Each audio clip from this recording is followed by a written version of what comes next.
गुरु जी के चरण कमलों में कोटि कोटि प्रणाम करता हूँ। मैं हिमाचल से बात कर रहा हूँ जी।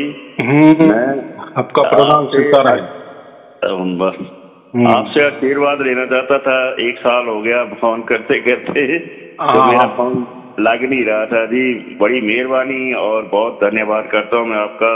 कैसे हो जी? आप ठीक हो ना जी? बस हम सब आनंद में है। आप कैसे हो ये महत्वपूर्ण है। नहीं ठीक हो, निकल रहा टाइम जी, जो भी निकल रहा है। हाँ हाँ। आज मैं बहुत खुश हो गया आपसे फोन लगाकर, और बहुत दिनों से मैं फोन लगा रहा था लेकिन मिल नहीं रहे थे आप।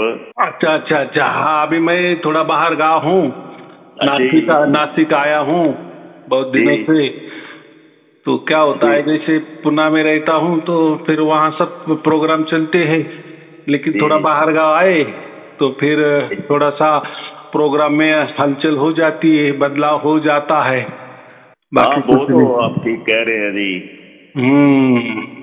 अच्छा सर, मैं ना हाँ हाँ ये प्रचार तो इधर बहुत करता हूँ, लेकिन इधर ज्यादातर व्यास वाले राधा स्वामी जो मतलब संगठन है उनका ज्यादा दबाव है।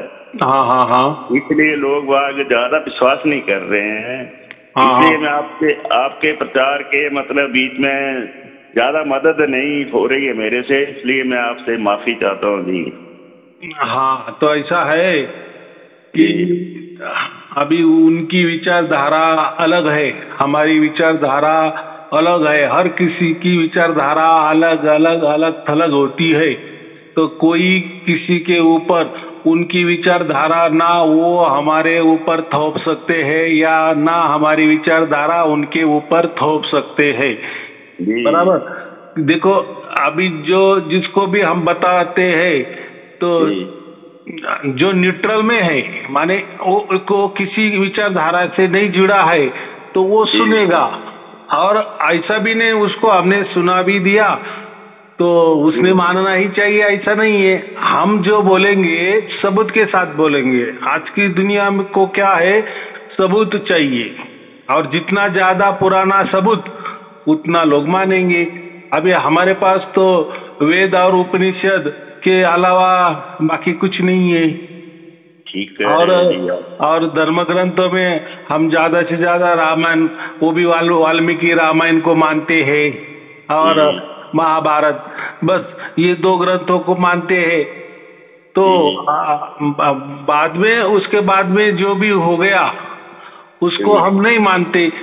नहीं मानते माने हमारे लिए बाद में कोई पुरावे नहीं निकले, या ऐसा समझो हमारे विचारधारा के वो माने वेद विरुद्ध है, तो वो हम कैसे मानेंगे। ठीक है जी, ठीक है। देखो, कोई भी हो, वेद ही सबको बेस मानना चाहिए। जैसे कायदे कानून में हम सुप्रीम कोर्ट का निर्णय ही मानते हैं ना, अंतिम। जी जी जी जी जी जी। तो ऐसा ही सब धर्मों के लिए वेद यही एक धर्म है। वेदों में जो बताए है, वेद माने उपनिषद, दोनों बातें एक ही है। बराबर।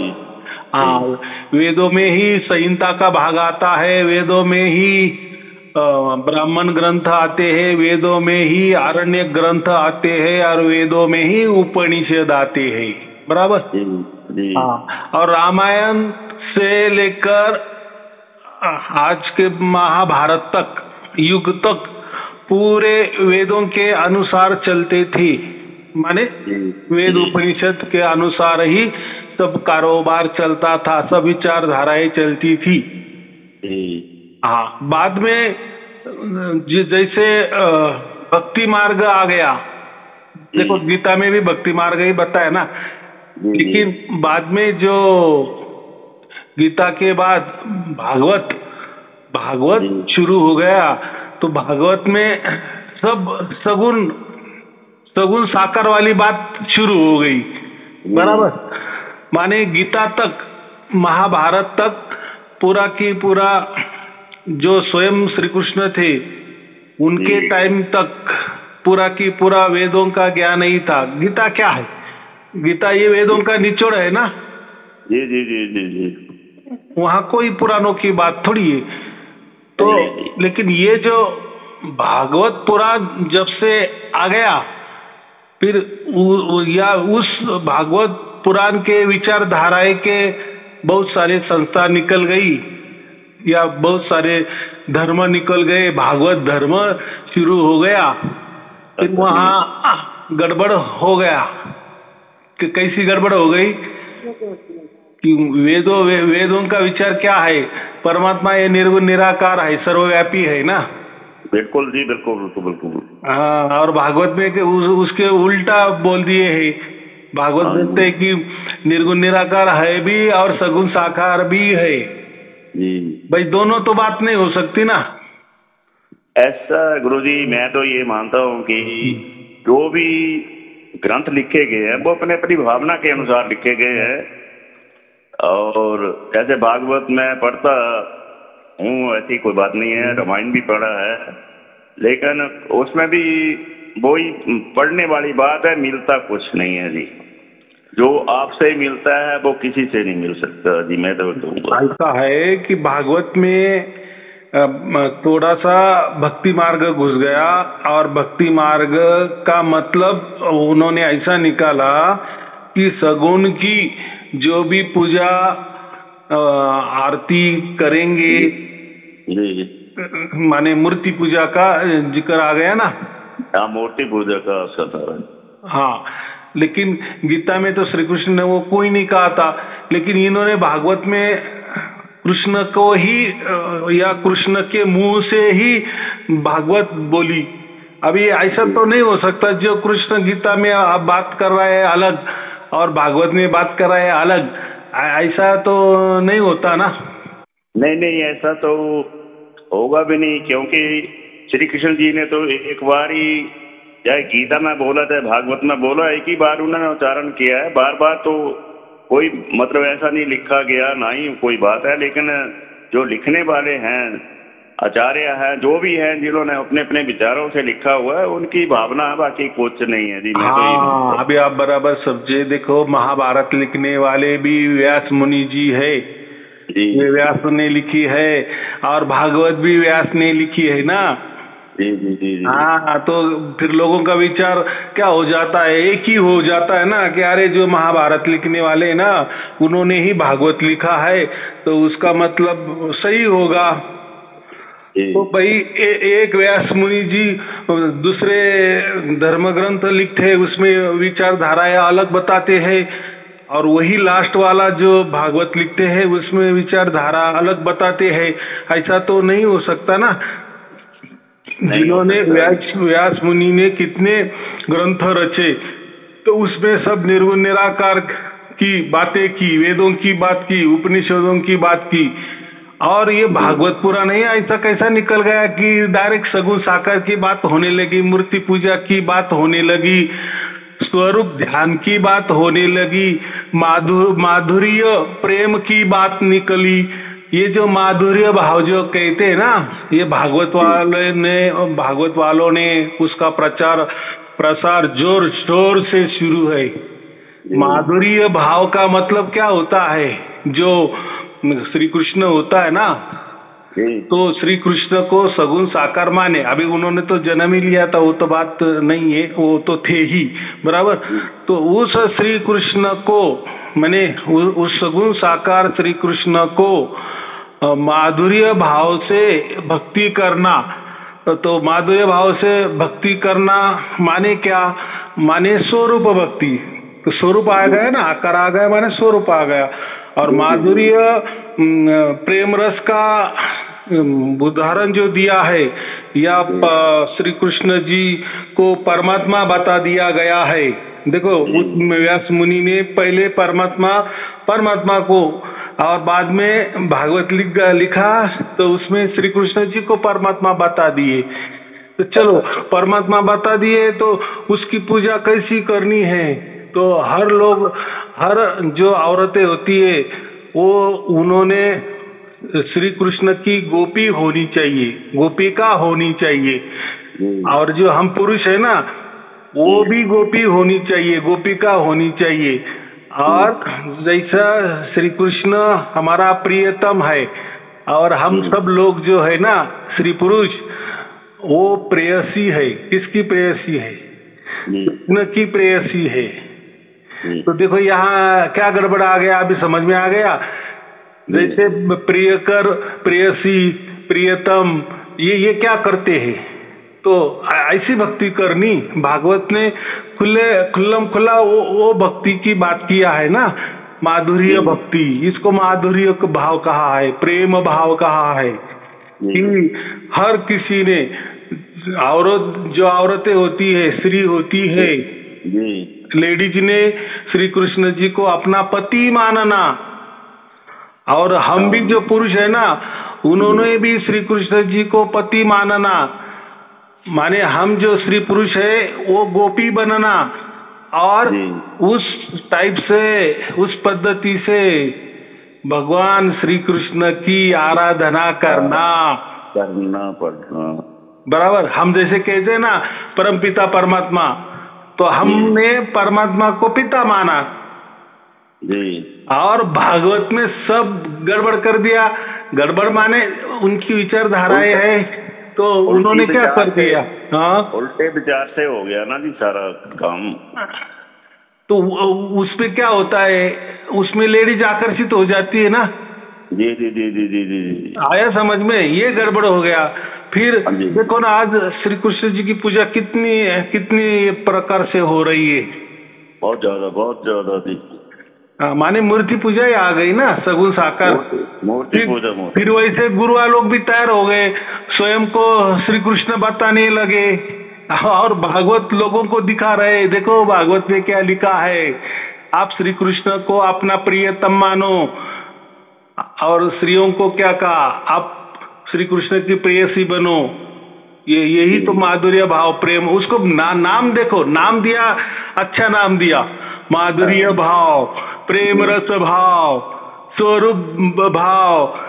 लेकिन असल में ये कलयुग में लोग क्या लेंगे भाई? परमात्मा को हमारा पति मानना ये अच्छी बात है?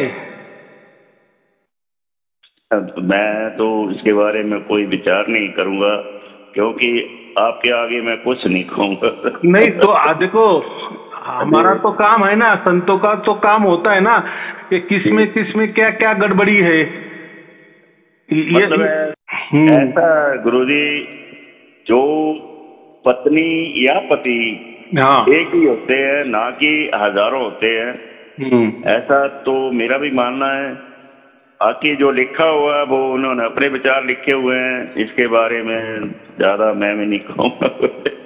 नहीं, कहने का कुछ नहीं है, उसमें ही साफ साफ जो भी भागवत पढ़ते हैं ना, उसमें तो यही बात लिखी है ना कि श्री कृष्ण को परमात्मा मानना और सबने श्री कृष्ण की अर्धांगिनी हो जाना।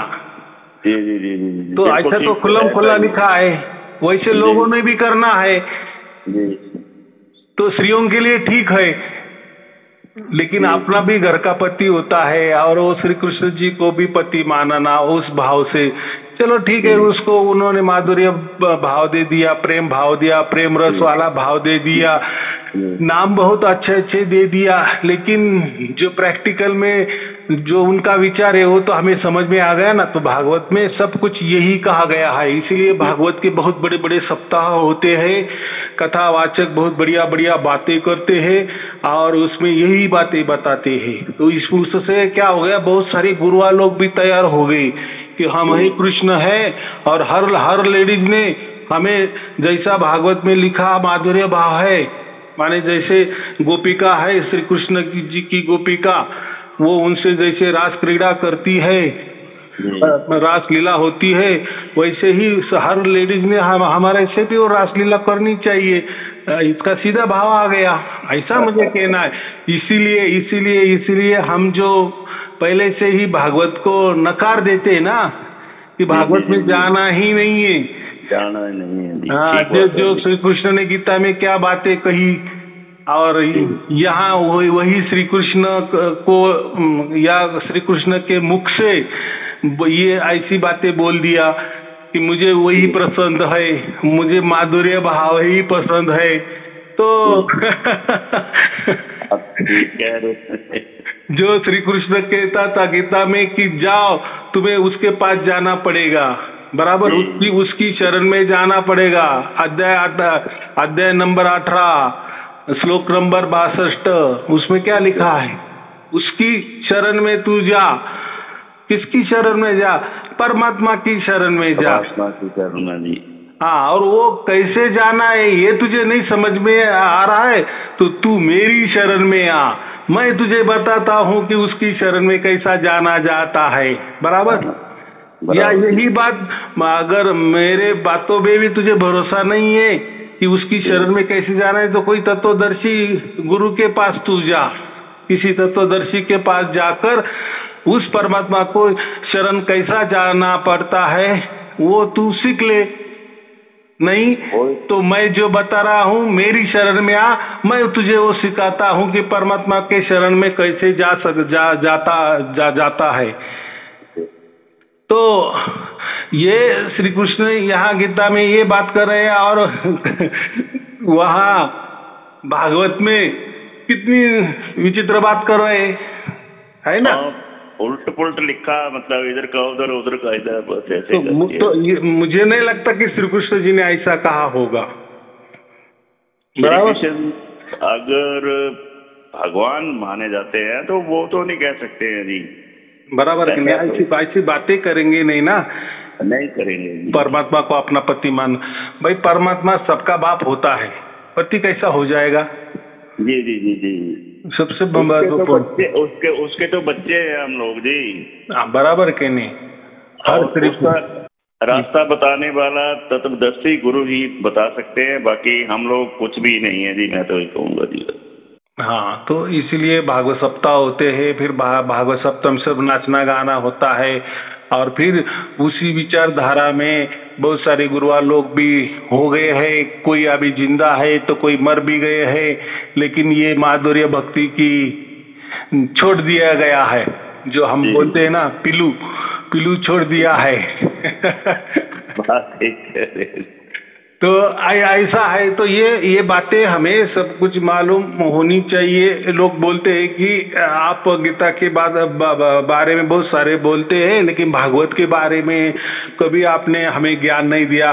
भाई ज्ञान क्या देना है? पढ़ो, पुस्तक ले लो, वो ग्रंथ ले लो, ग्रंथ तो सब अवेलेबल है, तो देखो फिर भागवत में क्या क्या लिखा है। जो कृष्ण वो उस परमात्मा की बात कर रहा है, जा तू उसके शरण में जा। अगर तुझे उसके शरण में कैसा जाना है ये नहीं समझ में आ रहा है तो तू पहले मेरी शरण में आ, मैं तुझे सब कुछ वो राजयोग बता देता हूँ कैसे परमात्मा के शरण में जाया जाता है, बराबर। और वही श्री कृष्ण भागवत में अलग थलग बात कर रही है कि तुम सब जो भी स्त्रियां है वो सब गोपी बन जाओ और पुरुष गोपिका बन जाओ और मुझे माधुर्य भाव से प्रेम करो, वही प्रेम सच्चा है, फिर आपको मोक्ष मिल जाएगा। तो विरुद्ध बातें की है ना, तो इसीलिए हम उसके ऊपर नहीं जाते, बराबर। जी जी जी जी। तो तत्वदर्शी गुरु का भी ये काम होता है कि नहीं, ये समझा देना कि क्या क्या बातें हैं। तो मैंने तो जितने भी वीडियो निकाले उसमें तो मैं यही बात करता हूँ ना, हर धर्म हर पंथ अलग थलग होता है, हर गुरु अलग थलग विचारधारा का होता है। हमें नहीं समझता, हम ऐसे समझते सब गुरु बस परमात्मा की बात कर रहे। भाई सबका परमात्मा भी अलग है, वो किस भाव से उसकी आराधना करना वो भाव भी उसका अलग थलग है, बराबर। कोई परमात्मा को मानता है तो कोई आत्मा को मानता है, तो कोई दोनों को नकार देता है, तो कोई हमारे अंदर आत्मा को बोलता है, तो परमात्मा को कई जगह अलग जगह बताता है, तो कोई तो आत्मा को भी हमारे शरीर के बाहर बताता है, वगैरह वगैरह। ये तो देखो हमें तो रेडीमेड ज्ञान मिल जाता है ना।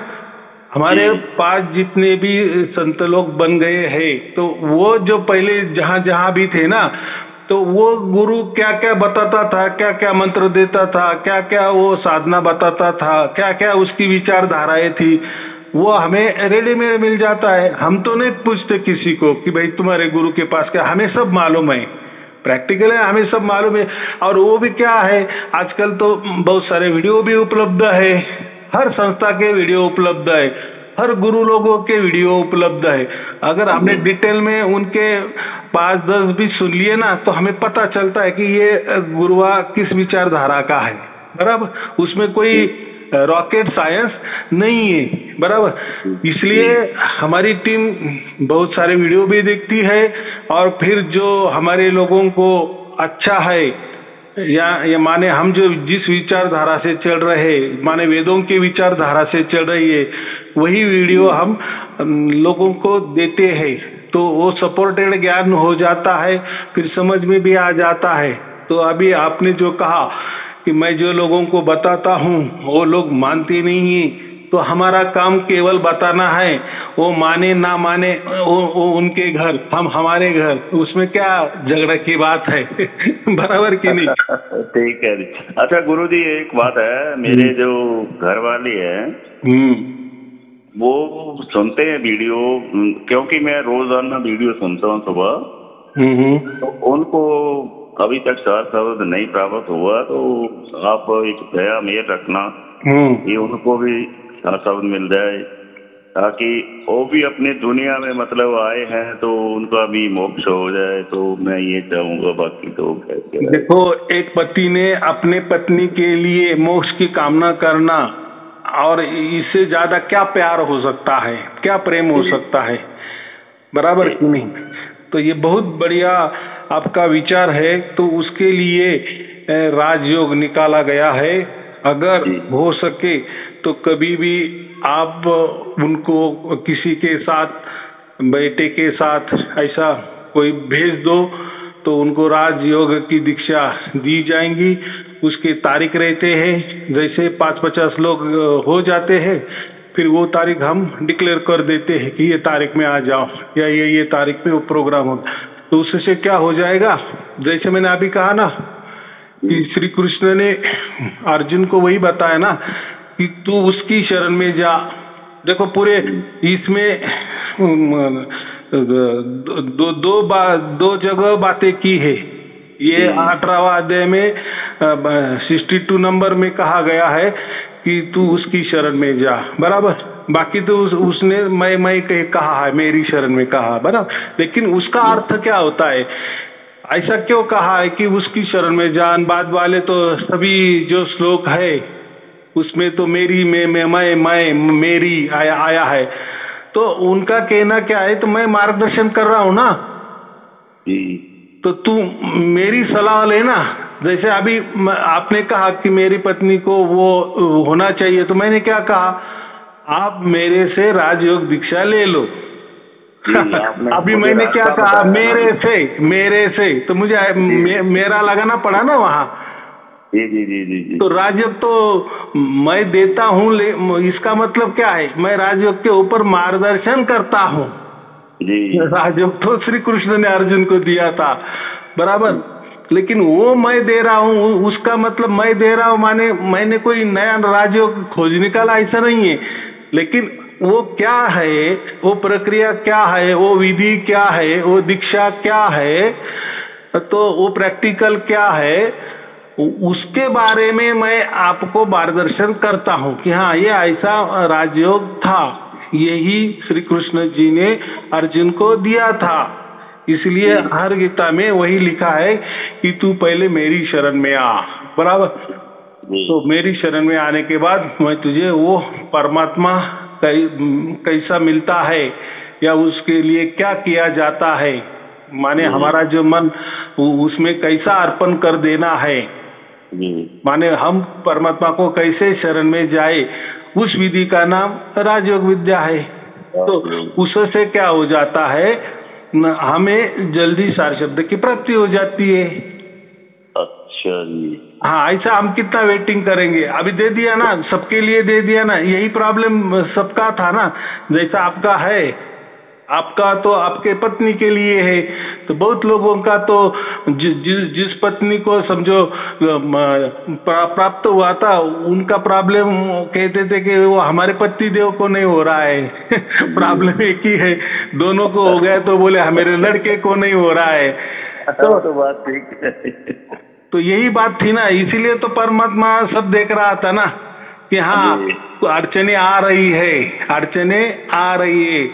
और आजकल आज का जो जो दौर चल रहा है वो बहुत घनघोर चल रहा है।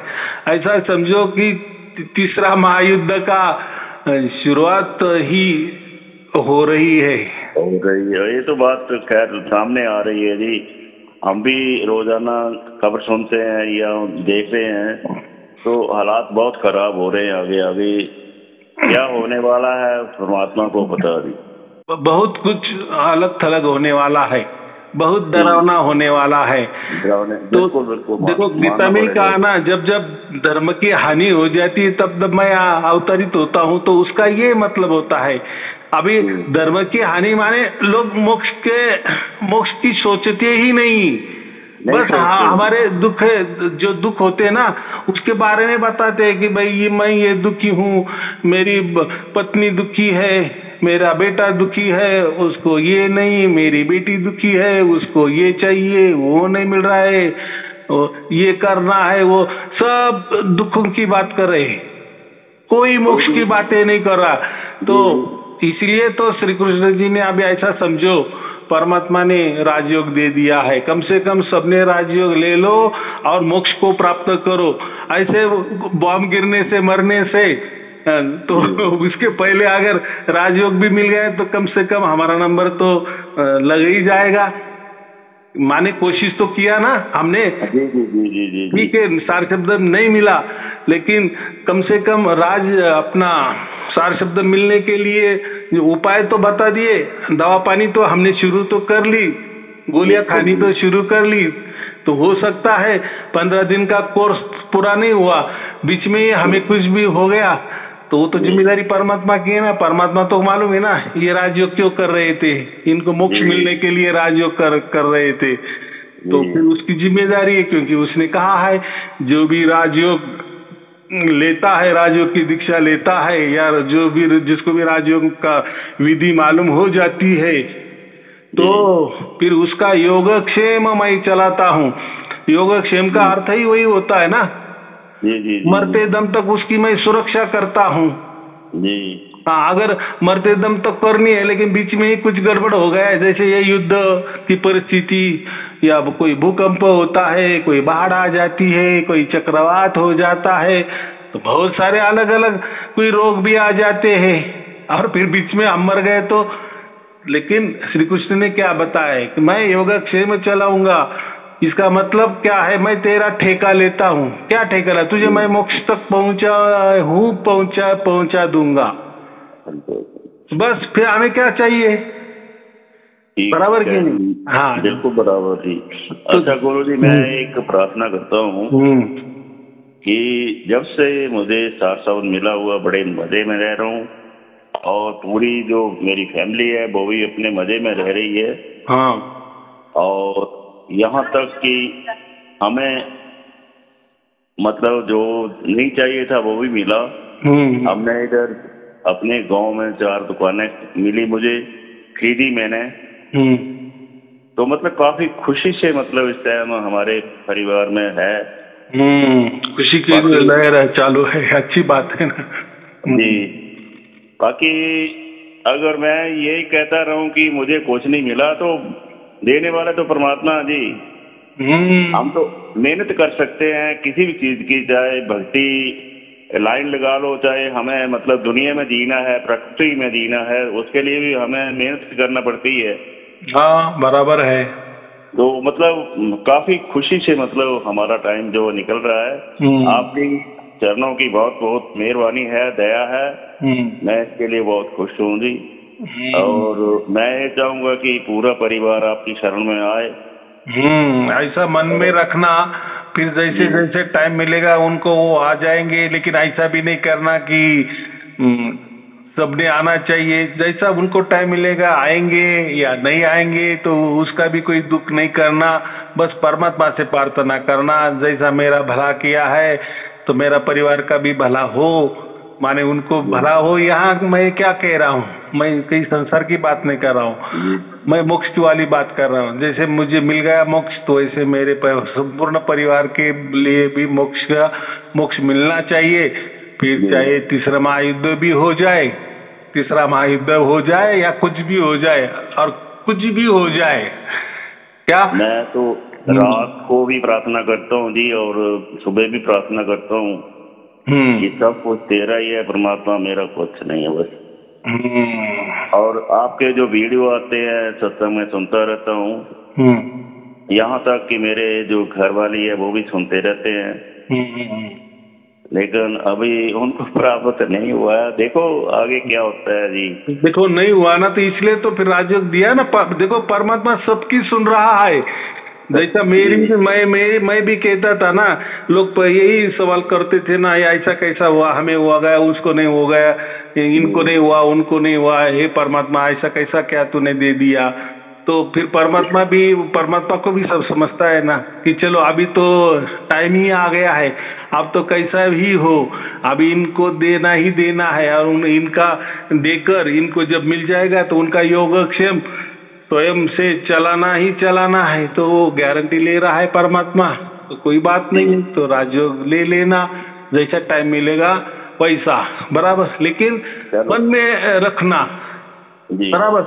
और उसी दरम्यान अगर सार शब्द मिल गया तो बहुत बढ़िया, नहीं मिला तो कम से कम परमात्मा को ये भी बताना, प्रार्थना करना कि कम से कम राजयोग तो भी हमें मिलवा दो, या उसके लिए हमें टाइम दे दो, ताकि हम गुरु जी के पास जाकर राजयोग की दीक्षा ले सके। ऐसा अभी क्या कर सकते, बराबर। बाकी जैसे आपको सार शब्द की प्राप्ति हो गई है, तो परमात्मा का तो सब फोकस आपके पूरे कुटुंब के ऊपर तो है ही, वो भी कहीं माने बिल्कुल मानना पड़ेगा जी, बिल्कुल है जी। हाँ, माने परमात्मा की नजर निगरानी हर जो भी सार शब्दी होता है उसके परिवार के ऊपर होती ही होती है। हाँ, चाहे सार शब्द उनको प्राप्त हो ना हो, लेकिन नजर निगरानी होती है, कृपा उसकी चलती है, होती है। उसका मतलब उनको भी जल्दी से जल्दी वो प्राप्त हो जाएगा। फिर राजयोग के मार्ग से हो या अन्य मार्ग, तो वो सोचता है, लेकिन उसमें वो कब सोचता है हमारे बारे में। हमारी अगर इच्छा है कि बस मुझे मोक्ष चाहिए, तो परमात्मा मोक्ष वाली बात सबसे जल्दी समझ लेता है।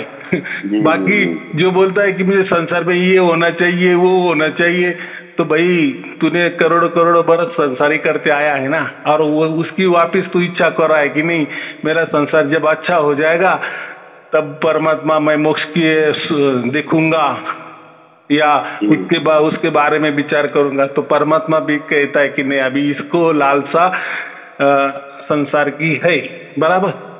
तो मैं यही कहता हूँ ना भाई, पहले आप परमात्मा को प्राप्त कर लो, मोक्ष का गारंटी वारंटी ले लो, आपके साथ रखो, बाद में परमात्मा ही हमारे साथ है, तो वो उसके लिए ये संसार की कितनी बड़ी बात है, ठीक ठाक करना, ये तो मानना पड़ेगा जी, बहुत बड़ी बात है। माने उसके हाथों में भी वो है ना, अगर मोक्ष देना उसके हाथों में, तो ये हमारा संसार भी ठीक ठाक करना, अच्छा करना, सुखी करना, आनंदी करना, वो भी उसके हाथ में है ना। लेकिन ऐसा नहीं कि हमें थोड़ा मोक्ष से थोड़ा पीछे रखो और ये कर दो, तो फिर परमात्मा को समझिए थोड़ा स्वार्थ करता है। भाई तू ये संसार तेरा ठीक ठाक चलने के लिए तेरा जीवन नहीं है, मनुष्य जीवन तुझे इसलिए नहीं मिला है, तू माने मनुष्य जीवन तुझे किस लिए मिला है यही तुझे समझ में नहीं आ रहा है। तो और तू संसार की बात कर रहा है, माने तुझे संसार ही अच्छा है, तो चलने दो। ऐसे ही तू आया, करोड़ों करोड़ों बरस संसार करके आया, वापिस आगे भी करोड़ों करोड़ों संसार करते ही चल। अरे संसार तो सब करते, पशु पंछी भी करते, वो भी नहीं कि उनके बच्चों के लिए चारा लाते हैं कि नहीं लाते, लाते हैं बिल्कुल, दाना पानी करते, तो हम भी हमारे बच्चों के लिए करते हैं। तो वो संसार नई बात नहीं है, तो इसमें हमें यही समझना चाहिए। और ऐसा कोई किसी का भी दिन नहीं आएगा कि देखो आज मेरा संसार सब जीरो हो गया, माने पूरी तरह से अब मैं सुखी हो गया है और अभी मैं परमात्मा के पीछे लगूंगा, तो ऐसा कभी दिन नहीं आएगा। समझो आज के लिए एक क्षण में आपको लगेगा कि मेरा सब कुछ अच्छा हो गया, कल का दिन जैसे आ जाता है ना कुछ तो भी गड़बड़ी हो जाती है। फिर इसका मतलब क्या है? तो ये संसार मरते दम तक किसी को भी सुखी करने वाला नहीं है, करता ही नहीं है। इसके पहले भी किसी को किया रहे, आगे भी संसार कभी सुख नहीं दे सकता। अगर सुख दिया तो फिर लोग परमात्मा को क्यों पूछेंगे भाई? बिल्कुल सही है। इतना ये कोई रॉकेट साइंस नहीं ना। परमात्मा इसीलिए प्रकृति में दुख है ताकि हमें मोक्ष की याद आ जाए, बस यही तो महत्वपूर्ण है। तो इसीलिए परमात्मा को इसमें आनंद हो जाता है कि जो आदमी मोक्ष के बारे में बताता है तो उसके लिए सब सहायता करता है। जैसा ये राजयोग भी दे दिया है तो परमात्मा सहायता कर रहा है ना। बिल्कुल कर रहा है जी, क्यों नहीं। बस तो फिर क्या है, फिर रही बात आपके संसार का ठीक ठाक होना, तो भाई पहले परमात्मा प्राप्त कर लो, मोक्ष का पूरा ये कर लो, तो फिर ये तो क्या चीज है संसार, वो भी हो जाएगा अच्छा। और जिसको भी सारे शब्द मिला है तो आपने भी आपके मुंह से कहा ना कि आपका अच्छा हो गया, तो उनका भी अच्छा हो जाएगा ना। सबका होता है, लेकिन विश्वास रखना। विश्वास किस पर रखना है? मोक्ष के ऊपर रखना, ना कि संसार के ऊपर। मेरा संसार अच्छा हो जाए फिर मैं परमात्मा का देखूंगा, तो ऐसा ना करना ही करे। बराबर। बिल्कुल सही है जी। चलो ठीक है, और कोई पूछना है? बाकी आप अपने जनों की दया मेहर रखना जी परिवार के ऊपर, और मैं कोटि कोटि आपको प्रणाम करता हूँ। बहुत अच्छे, आपको और आपके परिवार के लिए शुभ आशीर्वाद, मंगल आशीर्वाद। सत साहेब जी, सत साहेब जी, सत साहेब जी। धन्यवाद।